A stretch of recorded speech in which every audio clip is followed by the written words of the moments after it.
Hoje vamos fazer mais a leitura de mais 20 páginas, pelo menos, né? Desse livro maravilhoso, O Parto Sem Dor. Antes, eu quero convidar vocês todos e todas a fazerem uma visualização rápida e sem precisar fechar o olho, sem precisar de meditar, nada assim, porque tudo que a gente fala, a gente já imagina, né? Então, vamos imaginar um parque lotado de crianças, comemorando o Dia das Crianças. E estamos em outubro, e especialmente no feriado das crianças, e o mundo está passando por turbulências. A nave Terra está passando por um lugar, né, um momento de muita turbulência. E talvez algumas crianças estejam perdidas por aí e não consigam entrar nesse parque. Por isso, nós que estamos no parque, brincando com muitas crianças, tomando conta, auxiliando muitas crianças, vamos convidar as criancinhas que a gente está vendo do lado de fora da cerca, criancinhas de todos os tamanhos, de todas as idades. E vamos convidar ela, vamos lá, até essa criança, e vamos convidar ela para entrar. Essa alminha pura que está ali triste por algum motivo. Então, vamos trazer ela para dentro do parque. E o parque está repleto de crianças. Gente, pensa, as crianças estão comemorando o Dia das Crianças. Tem pirulito, picolé, bambolê, brincadeiras, jogos, tem pula-pula, tem tiro ao alvo, tudo gratuito, com muita gente boa colaborando com as crianças, organizando, não deixando ninguém se machucar nem ficar triste. Então, nesse cenário, nós, adultos e adultas, somos colaboradores. E então a gente dá uma olhada para todos os lados. Lado do parque, outro lado, na frente, atrás do parque, vamos dar uma olhadinha, porque nenhuma criança pode ficar fora dessa comemoração. E assim a gente capta cada dia mais e mais alminhas a se alegrarem, a se divertirem. E sabe o que acontece quando elas se alegram? Elas entram no lúdico, elas são atraídas por anjos amorosos que se aproximam dela e fazem ela se lembrar que elas são seres espirituais de luz. Não são uma criança perdida ou triste.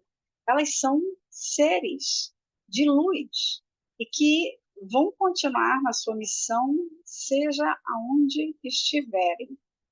E assim a gente conseguiu resgatar várias almas para serem ajudadas por grandes benfeitores da humanidade. Por esse minuto que você teve comigo, gratidão, que o meu trabalho possa se propagar cada dia mais, porque eu estou ao redor do nascimento. Que bom que você está aqui comigo. Agora vamos começar a leitura do livro O Parto Sem Dor. Missão dada, missão cumprida. Vamos falar sobre o nascimento. Nós paramos no subtítulo Asepsia de Linguagem e Meio Protegido. Então, vamos lá. A noção de asepsia de linguagem decorre, só resgatando aqui um pouquinho, é um livro escrito na década de 70, a gente percebe que o linguajar dele é antiquado, mas que a gente consegue compreender, né? Asepsia de linguagem quer dizer palavras que vão reforçar a positividade na gravidez e no trabalho de parto. Isso é asepsia, né? Então, vamos lá ver o que esse autor vai trazer de conteúdo sobre a comunicação, tá? Então, começando de novo. A noção de asepsia de linguagem decorre da importância reconhecida à palavra em psicoprofilaxia e dos estudos psicofisiológicos sobre a palavra enquanto excitante, ou seja, a palavra é gatilho, ativa memórias.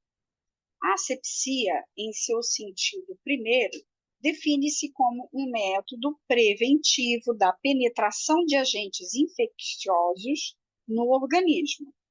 Graças à desinfecção, instrumentos cirúrgicos, mãos e vestimentas do cirurgião, por exemplo, o termo de asepsia verbal foi empregado para impressionar o espírito de um público médico, sugerindo-lhe a analogia com a asepsia cirúrgica. Viu o que eu falei? Do mesmo modo como os micróbios podem provocar desordens orgânicas e criar doenças somáticas, o verbo pode deteriorar psiquicamente um indivíduo, desestruturar seu sistema nervoso e acarretar perturbações psíquicas. Que fantástico! Em certas circunstâncias, a palavra como o micróbio torna-se nociva. No transcurso da preparação, se terá cuidado em destruir certas ligações desfavoráveis. Os esforços deverão ser constantes para evitar que as estruturas inicialmente estabelecidas retomem seu vigor primitivo, acarretando efeitos nefastos sobre o comportamento. As noções de dor, de risco, de perigo, de operação permanecem vigorosas e frequentemente resistem às melhores preparações, ou seja, são palavras que não devem ser muito verbalizadas. Dor, risco, perigo, operação. Mesmo entre o pessoal das maternidades, onde se pratica habitualmente o parto sem dor, ainda encontramos erros de linguagem. Ao termo asepsia verbal, que parece limitar o problema à expressão verbal, preferimos o termo asepsia de linguagem. A noção de profilaxia deve, de fato, ser estendida a todas as condutas de comunicação na relação médico-paciente. Tesouro, preciosidade o que ele está falando. A gente não vai no médico para ficar com medo. Olha a asepsia da linguagem, da comunicação. Perfeito, gente, estou amando. Então, vou repetir esse pedacinho. A noção de profilaxia deve, de fato, ser estendida a todas as consultas de comunicação na relação médico-paciente no curso da preparação e do parto. A asepsia de linguagem implica a noção de meio protegido ou profilático, que compreende elementos paralinguísticos, isto é, outros além dos expressos pela palavra. Olha, elementos paralinguísticos, que vocabulário precioso. O objetivo... voltando aqui. Eu estou encantada com esse subtítulo aqui. A asepsia da palavra, asepsia de fala, devemos acrescentar uma asepsia do comportamento. O objetivo da equipe de preparação é chegar ao comportamento melhor adaptado ao parto. Para isso, a educação e a preparação pré-natais devem ser completadas durante o parto pela profilaxia em meio protegido, a fim de evitar à parturiente toda incitação nociva, verbal ou não. Para empregar uma linguagem mais fisiológica, é ocasião de evitar toda excitação, quer dizer, palavra equivocada, toda excitação revestindo o caráter de uma inibição externa ou, se preferirmos, parasita. Os elementos de linguagem não expressos verbalmente terão a mesma importância. Por exemplo, 2 pontos aqui ele fala: a gentileza do pessoal, a acolhida, o ambiente do centro hospitalar são fatores que deverão ser levados em conta.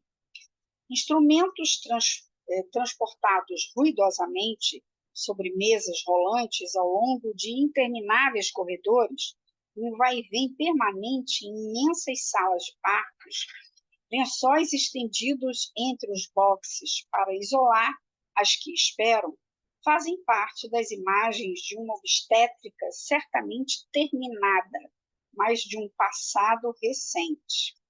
Quem dera. Correspondiam a uma ambiência tipicamente desfavorável do ponto de vista psicoprofilático. A sala de trabalho protegida nunca deverá receber mais de uma parturiente de cada vez. Cada mulher em trabalho oferece características próprias que devem ser consideradas e tratadas isoladamente. No centro do mundo, escrevia uma parturiente, havia eu e meu filho. A proteção deste mundo fechado, que é a sala de trabalho, deve ser obra de todos os participantes, incluindo o marido, se ele assiste ao parto. Gente, aqui década de 70, né? A gente passou aí uma temporada longa, né? Estamos em 2023, passamos numa temporada longa em decréscimo do atendimento, né? Mas agora estamos retomando a importância da sutileza no acompanhamento do nascimento das crianças. O clima psicológico no transcurso de um parto é mais ou menos delicado e até mesmo tenso. Malgrado a preparação, o nível emocional permanece elevado, mas ele é inerente à própria natureza do ato que se desenrola, ou seja, tem uma tensão ali, mas é normal, principalmente quem nunca pariu ou mesmo de quem já pariu. Cada parto é um parto. A preparação psicoprofilática desdramatiza os gestos, dá a cada participante, em primeiríssimo lugar, a mulher e ao seu círculo familiar, a possibilidade de controlar suas emoções e dominar, assim, as manifestações motoras ou verbais que elas acarretam. Mas estas emoções não persistem menos por isso, e toda a causa exterior, vindo a perturbar este meio protegido, pode fazê-las ressurgir. Num tal contexto psicológico, toda atividade repercute de um participante a outro, com a tonalidade particular a cada um deles, e é reenviada mais ou menos amplificada. A própria palavra, as mímicas que a acompanham, o timbre de voz, o tom, tem sua significação e sua importância.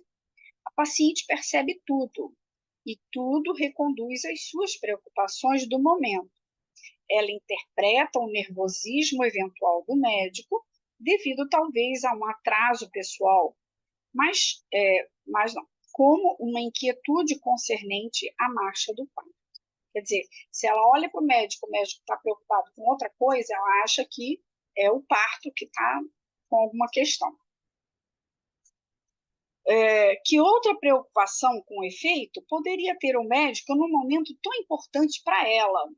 Olha, pela maneira como me olhava a assistente, escrevia uma parturiente, eu vi que alguma coisa não ia bem. Na realidade, esta interpretação estava errada, diz o autor. E com a leitura desta confidência, a assistente em questão nem mesmo se lembrava do episódio. Num tal clima, cada gesto é uma mensagem recebida, interpretada e reenviada amplificadamente. Uma mínima falta pode ser desdobrada e tornar-se nociva sobre vários ângulos. Olha que sensibilidade, hein? A presença permanente de uma monitora ou de uma assistente é discutível. Ela pode pesar sobre a parturiente. Além disso, supõe qualidades excepcionais e representa uma tarefa que não se pode repetir todos os dias, sejam quais forem as a boa vontade e o devotamento. Aqui está falando de uma profissional que é monitora e que acompanha vários partos ao dia. Então, hoje a gente tem o papel da doula, né?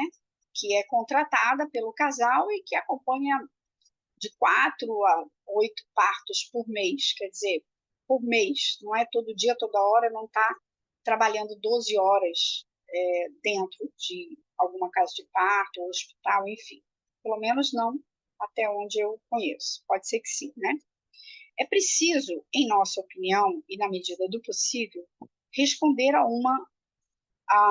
uma exigência, antes de intervir constantemente, e se abster de ser demasiado diretivo.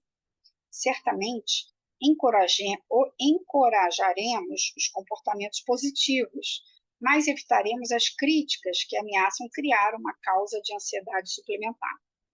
O parto comporta tempos ansiosos, mesmo que a parturiente melhor preparada, mesmo que ela esteja melhor preparada. À medida que se desenvolve, surgem períodos psicologicamente mais tensos. É suficiente para convencer-se disso, ler atentamente os relatórios. Esses tempos ansiosos existem também para os outros participantes, assistentes, marido, pessoas que cercam, até mesmo o médico. Assim, para a paciente, como para os enfermeiros e médicos, o parto se torna uma prova de comportamento. Olha que legal. O da mulher que dá à luz é induzido por aquele do ambiente imediato, e os membros da equipe médica deverão evitar deixar interferir suas próprias preocupações. Toda incitação não imediatamente útil pode ser nociva. As palavras devem ser utilizadas com prudência e as manifestações não verbais bem controladas. Tudo tem sua importância e sua significação, mesmo o silêncio. Quanto a essa matéria, tudo é questão de nuances. Em conclusão, o papel da palavra enquanto excitante conduz à noção de asepsia de linguagem, que tem o mérito de atrair a atenção sobre o psicológico. As considerações comportamentais que ele implica conduzem ao estudo do meio protegido, no seio do qual se deve desenvolver a comunicação entre os dirigentes participantes no parto. Não é de menor interesse para o parto sem dor abordar, partindo da observação clínica cotidiana, certos aspectos mais modernos da pesquisa em psicologia, tais como o estudo dos comportamentos ou as teorias de comunicação e da informação. Ai, que pedacinho gostoso! Terminamos aqui o capítulo 3 e vamos começar o capítulo 4, que tem como título A Gestante e Seu Meio. Um docinho, achei esse subtítulo da asepsia de linguagem, um docinho, amei, delicioso. Vocês gostaram? Dá um retorno para mim, escreve aqui embaixo, tá?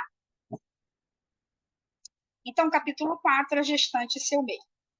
Como Reed, Platanov, Nikolaev e Vygotsky estão de acordo em atribuir uma influência importante aos fatores sociais e culturais no condicionamento do fenômeno doloroso acompanhando o parto. A prática da psicoprofilaxia confirma cotidianamente o papel do meio como fator de bom êxito ou fracasso. Toda uma tradição oral é transmitida pelo ambiente imediato da gestante. Frequentemente se tem evocado a incidência deplorável dos discursos de sogras e de narrativas de partos mais ou menos dramáticos. Todas as mulheres têm uma propensão a relatar a sua experiência. Não possuindo conhecimentos precisos, transmitem, disse, mensagens inquietantes que alimentam o medo por ignorância.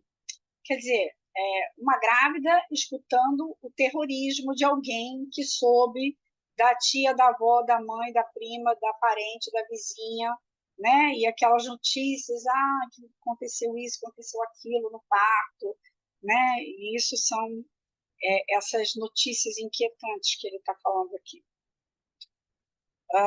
Essa já era, lembremos-nos, o postulado de Reed. O medo criado pelo exterior alimenta uma tensão nervosa que engendra a dor. O desconhecimento do processo exato do nascimento não explica, no entanto, inteiramente a atmosfera dramatizada que cerca o parto. Pois, como explicar, então, que as mulheres não estejam interessadas, mais precisamente, em um acontecimento que as concerne em primeiro lugar? Na realidade, encontramos-nos frente a um fenômeno cultural mais geral. Quer dizer, por que as mulheres não se interessam por conhecer antes o trabalho de parto, a gestação, né? Vamos lá. Atribuir as sombrias narrações de parto ao desconhecimento das realidades e ao gosto das mulheres pelo drama parece precipitado e inexato. Suas tagarelices inquietantes não eram sem fundamento. Assim, a epidemia de febre puerperal se assolou na Europa entre 1840 e 1850. Provocou a morte de um número considerável de mulheres em séries de partos. Nas maternidades das grandes capitais, o número de óbitos atingia, em certos períodos, 30% das parturientes. Teria sido, então, suficiente instruir as mulheres para que elas se fizessem as mensageiras de uma linguagem tranquilizante? O adágio popular, toda mulher grávida tem um pé na cova, exprimia de uma outra maneira a percentagem da mortalidade. Por outro lado, não há, certamente, nesses propósitos, uma intenção deliberada de causar medo.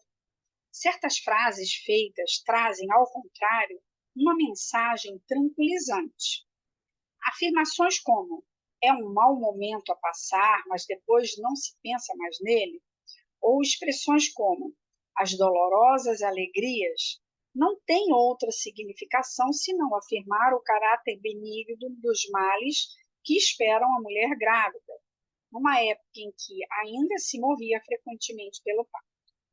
Certas referências aos partos das mães ou das avós intervêm igualmente num sentido tranquilizador. Abre aspas. Eu sempre tive filhos como se põe uma carta no correio. Dirá uma mãe à sua filha grávida, dando-lhe assim a garantia de sua boa hereditariedade. Olha aí, memória de nascimento. Mas também é verdade que as narrações das mulheres que conheceram a maternidade tomam com frequência um sentido inquietante devido a seu caráter impreciso. Não comportam mais elementos educativos visando instruir uma mulher da experiência de uma outra mulher, que indicações exatas concernentes à maneira de agir. O desconhecimento do mecanismo do parto não parece, entretanto, ser a única explicação. Então, vamos ver por que as mulheres criaram esse medo, esse terror pelo parto. À proporção que a gravidez evolui, a gestante centra sobre o ventre e o filho esperado todas as suas preocupações, quer dizer, só pensa nisso. Este estado de fusão entre a mulher e o filho é experimentado sob uma espécie de beatitude que exclui ou faz passar a segundo plano os interesses habituais. Quer dizer, a mulher entra em outro universo. A gravidez torna-se uma preocupação privilegiada. As mulheres dizem frequentemente jamais ter observado tantas mulheres grávidas quanto durante seu próprio período de gravidez. Aliás, a futura mãe mobiliza o interesse de outras mulheres. Ela é cercada, bloqueada, inspira as conversas, abre aspas. Quando você vai ter a criança? Você já está bem gorda para 6 meses. Você está bem certa de que ele está numa boa posição? Você deve ter gêmeos. Ou então, ele está muito em cima, quer dizer, a barriga está muito alta.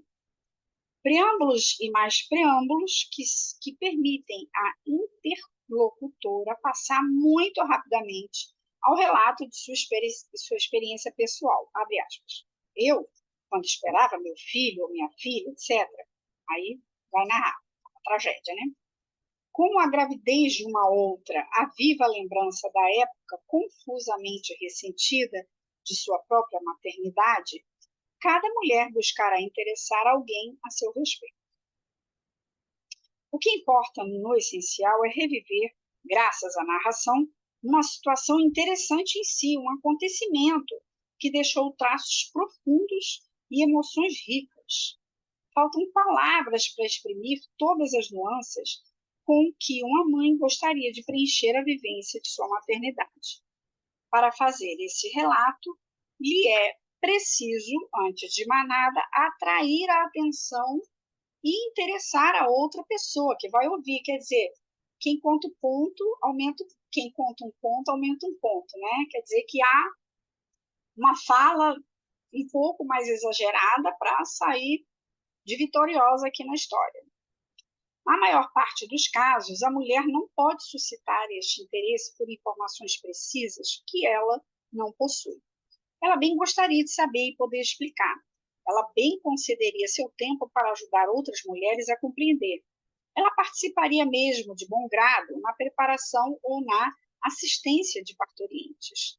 Não se vê em mulheres que experimentaram um parto sem dor acompanhar em salas de trabalho de parto e aconselhar colegas de preparação durante o tempo em que elas ainda estão na clínica. Longe de se entregar a tagarelices inconsideradas ou inquietantes, elas transmitem, então, sua experiência da maneira mais sutil. Está falando sobre uma mulher que viveu o parto sem dor e que vai passar o seu relato com a maior tranquilidade. Mas se uma mulher não pode trazer elementos precisos, valorizará seu discurso segundo o seu caráter, pelo exagero ou dramatização dos acontecimentos vividos. Essa atitude, aliás, não é especificamente feminina. É um comportamento geral. Todo indivíduo que quer suscitar o interesse em si, né, torna sua fala rica em informações ou carregadas em emoções. Lembremos a esse propósito a história de Alphonse Didot. Voltando um dia da escola e buscando atrair a atenção de sua mãe, que sabia ser muito católica, falou: "O Papa morreu." O efeito de surpresa esperado foi perfeito. O garoto é cercado, interrogado, torna-se em um momento o centro das atenções. Mas bem depressa se descobre a verdade e ele é punido. A situação torna-se perturbadora, mas também valorizante. Tornar seu relato improvável, tentar surpreender, impressionar, é o desejo de cada um.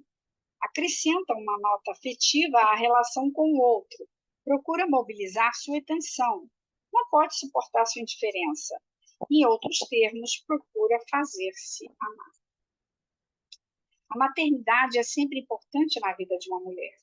Sumida conscientemente, vivida de um modo masoquista ou passivo, soterrada profundamente sobre racionalizações diversas ou ferozmente recusada, ela continua sendo uma linha de força que condiciona o comportamento psicológico feminino. Com a maternidade, uma mulher faz a prova de sua potência. Ela fica orgulhosa com seu ato, que jamais é banal, e quer que se reconheça isso, para avaliar-se a si própria e fazer com que os outros avaliem a importância deste ato. Refere-se a valores estabelecidos pela tradição. Nosso contexto cultural permanece impregnado do drama do nascimento e da mãe dolorosa e sofredora. A maldição divina, parirás com dor, foi reforçada por séculos de história trágica do pai. Há somente 100 anos, a mortalidade materna era enorme e as próprias condições nas quais se desenrolava o parto frequentemente traumáticas.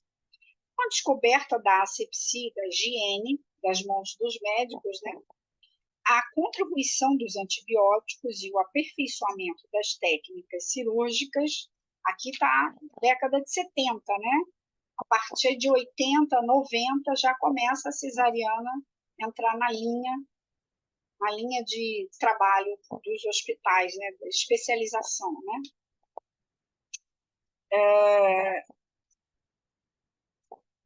Esta época foi, ele está dizendo, vou repetir aqui, com a descoberta da asepsia e da higiene, a contribuição dos antibióticos e o aperfeiçoamento das técnicas cirúrgicas, essa época foi sem dúvida encerrada. Só que não, né? Mas aqui ainda a técnica está em avanço sobre a cultura.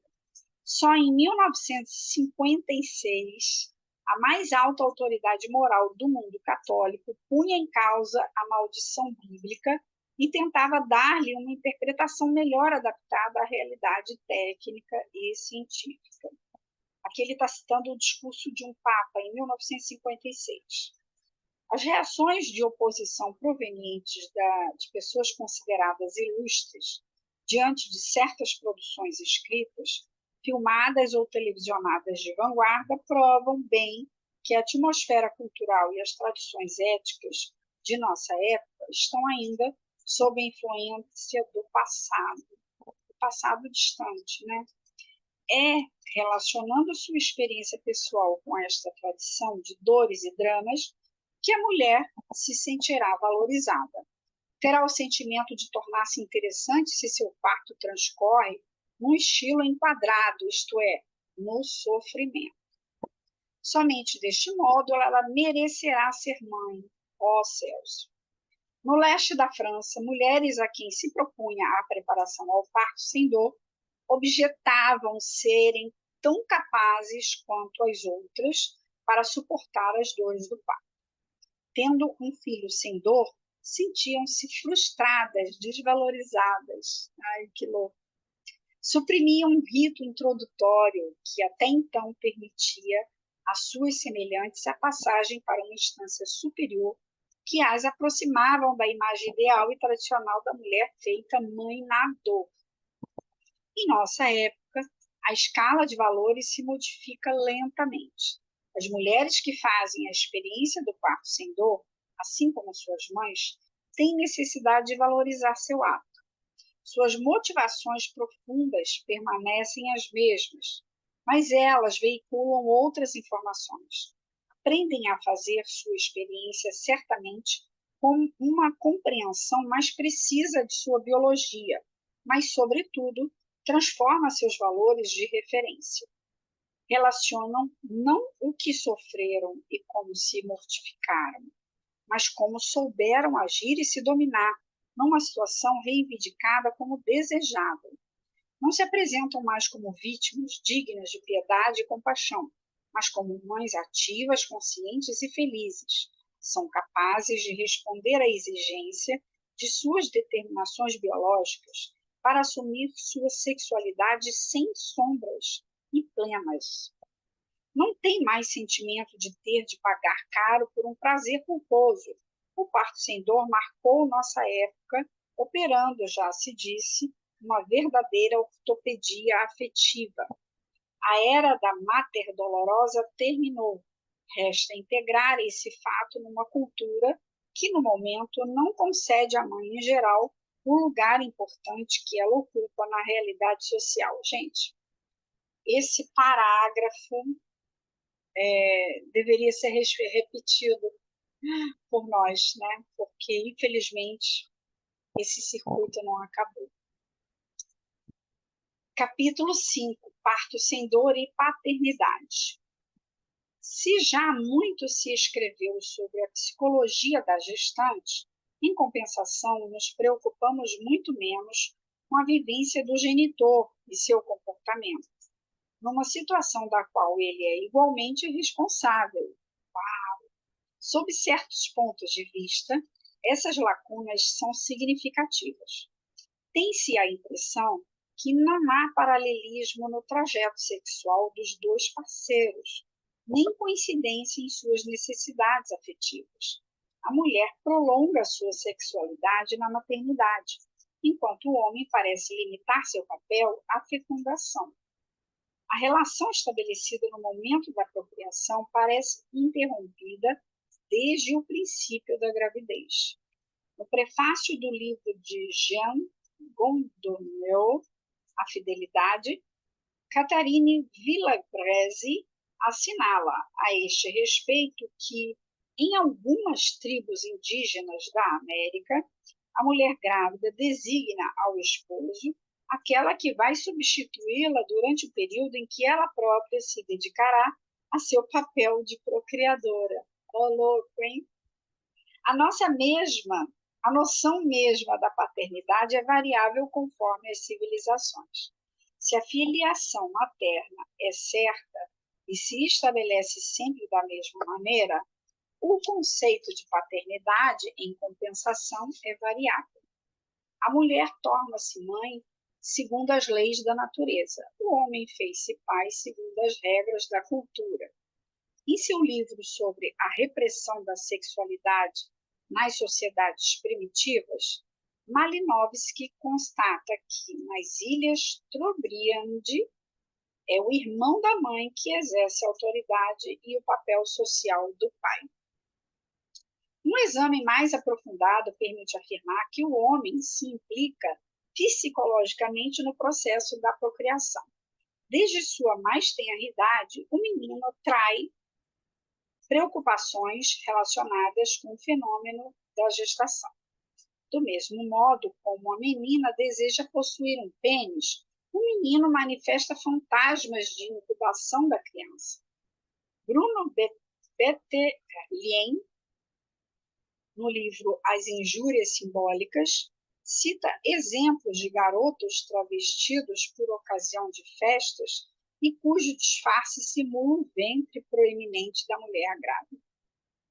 Os partos imaginários da mitologia grega traduzem manifestadamente no homem o fantasma de apropriação do filho. Para não ser suplantado por eles, Cronos devora todos os seus descendentes. Sua esposa, por um subterfúgio, o obrigará a devolvê-los por meio de um vomitório. Zeus segue a tradição paterna devorando Metis em estado de gravidez. Sofrendo de enxaquecas, faz então apelo a Hefaístos, que lhe fende a cabeça em duas partes, donde Ateneia sairá, resplandecente e revestida de sua armadura. Zeus ainda mata uma outra de suas conquistas, Semele. Tendo-a anteriormente fecundado para não perder o filho, terminou de incubá-lo, fazendo-o enxertar dentro da coxa. Dionísio nasceu da coxa de Júpiter. Ô, louco, hein?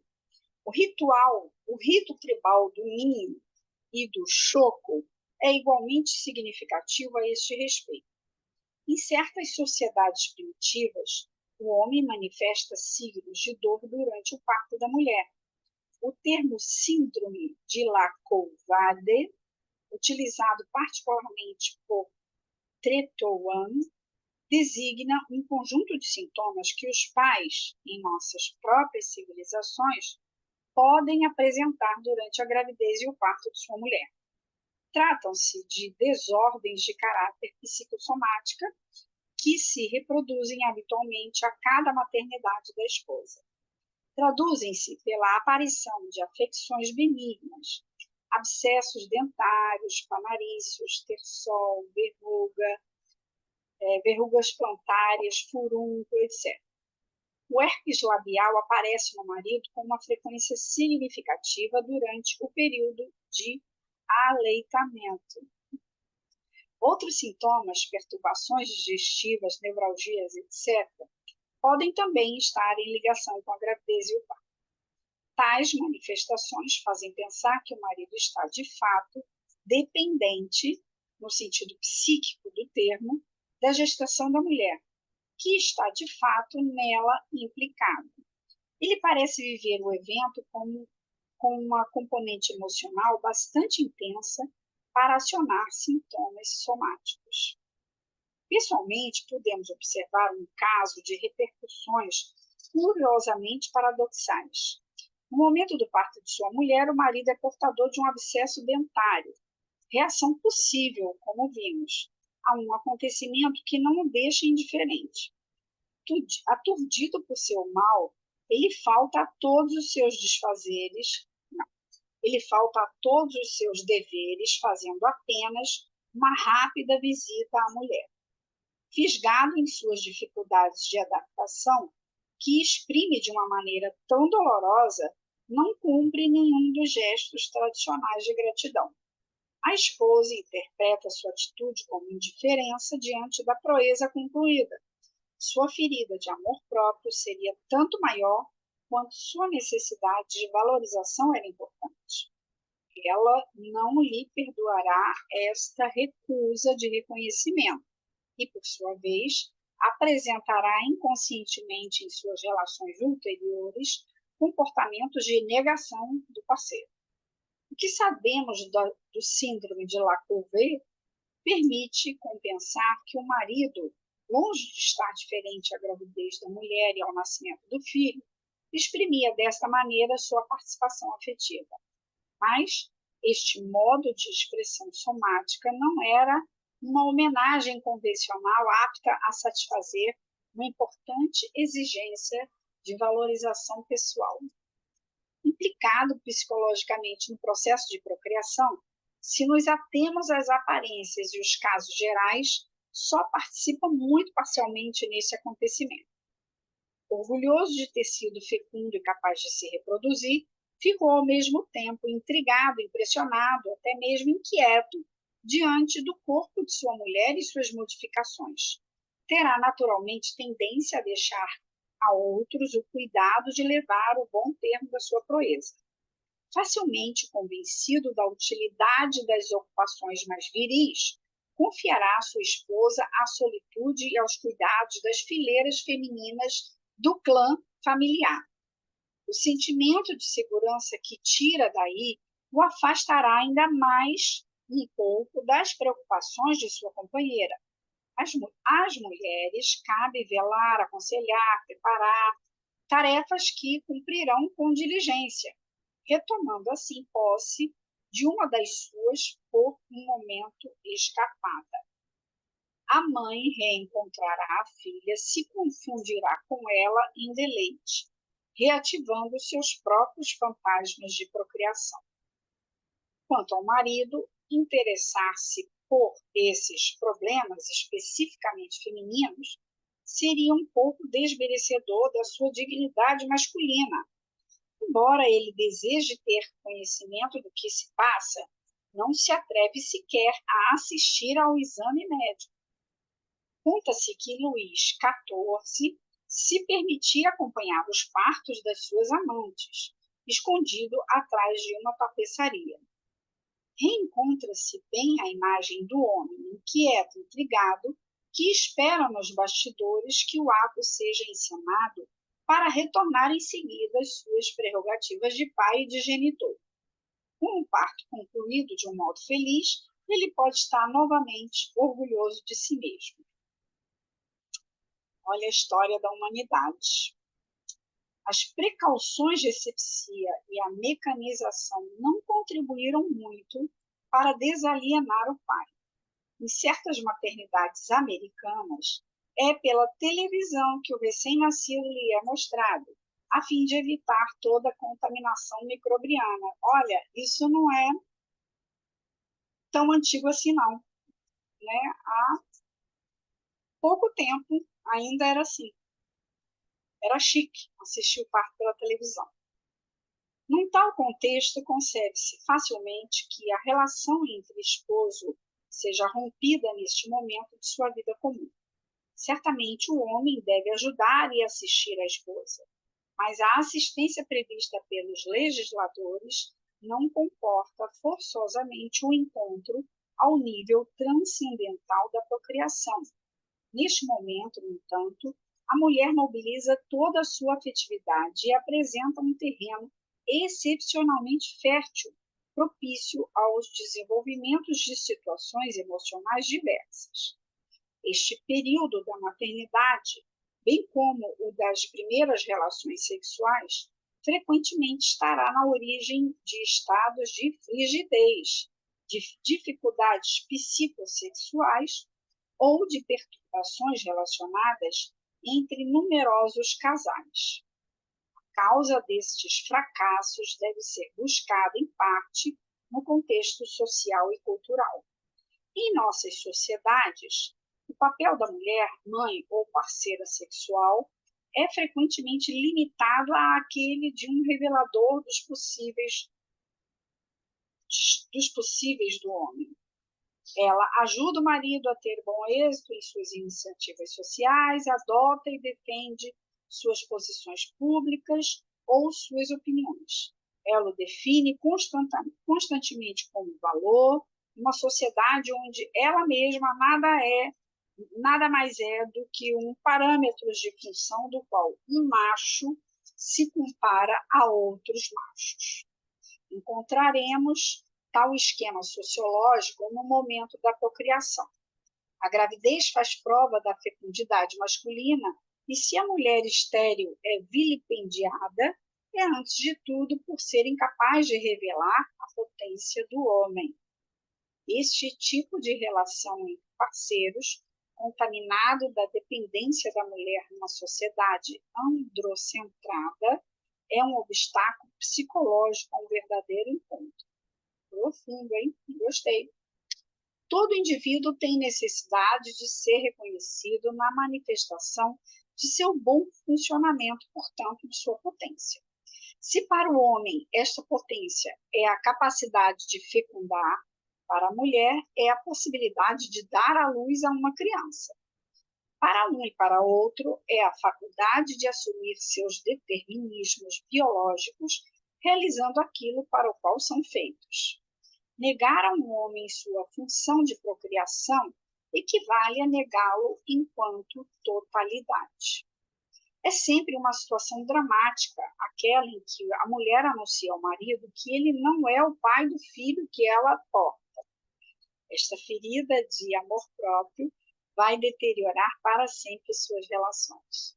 Mas se o homem não pode tolerar essa ferida, a mulher também não pode aceitar não ser plenamente reconhecida em sua obra de potência, a procriação. A importância do assentimento do marido é considerável. Em certas tribos primitivas, o costume quer que o pai, assumindo sua paternidade, vá levantar do solo a criança que acaba de nascer. Se este gesto simbólico não é cumprido, a mãe enterra sem hesitação o recém-nascido vivo. O reconhecimento do filho parece condicionar aqui os esquemas comportamentais mais solidamente enraizados na mulher, o instinto materno. Em nossas civilizações, a fuga do homem diante da gravidez de sua parceira é bastante frequente. Assustado pelas consequências sociais de um nascimento ilegítimo, ocorre com frequência que o pai não levanta ou tarda a levantar a criança. A experiência mostra que, seja qual for o desfecho oficial, o homem está, então, definitivamente incluído em um sistema de relação privilegiada com a mãe. Em todos os casos, nem os costumes nem a educação sexual e sentimental do homem ensinam o futuro pai a reconhecer plenamente a maternidade de sua parceira, acompanhando-as até as últimas consequências de sua sexualidade. Uma das manifestações mais patentes dessa carência é o retorno da gestante para sua própria mãe. Durante a gravidez, frequentemente as mulheres reatam com sua mãe relações que se tinham espaçado um pouco no princípio do casamento. O ato, começado com o parceiro sexual, se prolonga numa posição de retiro com respeito a ele. Sem querer, no entanto, prejudicar o futuro das relações ulteriores, pode-se afirmar que o reconhecimento mútuo de dois esposos em sua potência cria laços muito fortes. Cumula com efeito uma importante exigência de valorização recíproca. Os parceiros devem se reconhecer na tarefa que cumprem, sem dúvida, diversamente, mas em comum. Esta troca de gratificações é indispensável para preservar suas relações. A preparação ao parto sem dor permite esta troca e favorece o encontro dos esposos, tornando-os solidários. O marido rende homenagem à mulher grávida, interessando-se muito particularmente por ela neste momento importante da sua existência. Além disso, ele traz com sua presença uma aquiescência à valorização do corpo feminino, proposta pela preparação. Instruído mais precisamente sobre o fenômeno do parto, estará mais subordinado ao acontecimento, sentir-se-á menos mantido à parte, à espera. Aprende a reconhecer o filho dentro do ventre de sua mulher antes mesmo que ele tenha nascido. Ajuda, assim, a mãe a imaginar a criança fora de si mesma, como um ser independente, pertencente a todos dois.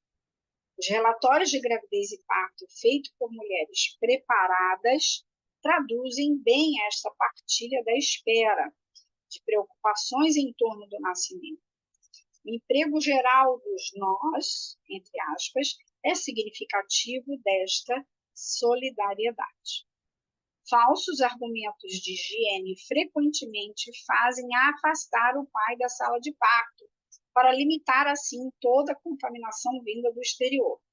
Não nos deteremos em refutar tal argumentação sofismática.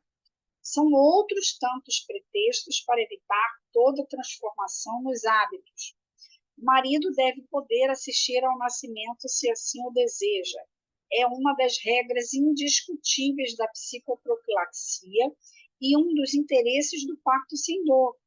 O homem deve poder se aproximar de um acontecimento que o interessa e no curso do qual seu gesto de reconhecimento simbólico será, por várias razões, benéficos à mãe, ao filho e a ele próprio.